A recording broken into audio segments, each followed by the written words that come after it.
சினிமானாலே வந்து அட்ஜஸ்ட்மெண்ட் அந்த வார்த்தை யூஸ்வலா Yeah. அதுவுமே வந்துடுது. Yeah. எனக்கு தெரிஞ்சு இப்போதைக்கு அதுல எனக்கு டிஃபரன்ஸ் பார்க்கல. மேபி இப்போ ஒரே ஒரு டிஃபரன்ஸ் என்னன்னா, we women are so brave to say no. Okay. பிடிக்கலன்னா பிடிக்கல தான். அப்ப இருந்த விமன் இருக்காங்கல்ல. நான் Yes. ஏன் அப்போன்னு சொல்றேன்னா, ஒரு 10 இயர்ஸ் பேக் அப்ப இருந்தவங்களுக்குலாம் இந்த மாதிரி சோஷியல் பிளாட்ஃபார்மோ, சொல்றதுக்கான இடமோ, சூழ்நிலையுமே வந்து எப்படி இருக்கும்னா, டைட் பேக்டா இருக்கும். இப்போ வேணும்னா நம்ம சொல்லிக்கலாம். நீங்க அப்பவே வந்து நெறைய விஷயம் வந்து ஸ்ட்ராங்கா பேசியிருக்கணும் அப்படின்னு சொல்லிட்டு. மனுஷன் எப்ப தோத்து போவாங்கன்னா, சூழ்நிலைக்கு தான். வேற எதுவுமே கிடையாது.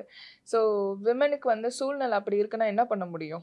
எல்லா இடத்துலயுமே எங்கேயுமே சப்போர்ட் குடுக்கலன்னா என்ன பண்ண முடியும்? இப்போ வந்து அதுக்குன்னு சில பேர் இப்ப கேட்கலாம் மேபி கமெண்ட்ஸ்ல. அப்ப இப்ப மட்டும் உங்களுக்கு சப்போர்ட் ஜாஸ்தியா இருக்கா? அப்படின்னு. இப்ப பிளாட்ஃபார்ம்ஸ் நெறைய இருக்கு. ஒண்ணுத்துல சம்பாதிக்க முடியலன்னா கூட, நான் இந்த இடத்துல போய் சம்பாதிக்கிறேன். என் டேலண்ட்ட நான் அங்க ஷோகேஸ் பண்றேன் அப்படின்னு. அந்த ஸ்டேஜ்ல 10 years before it was not like that.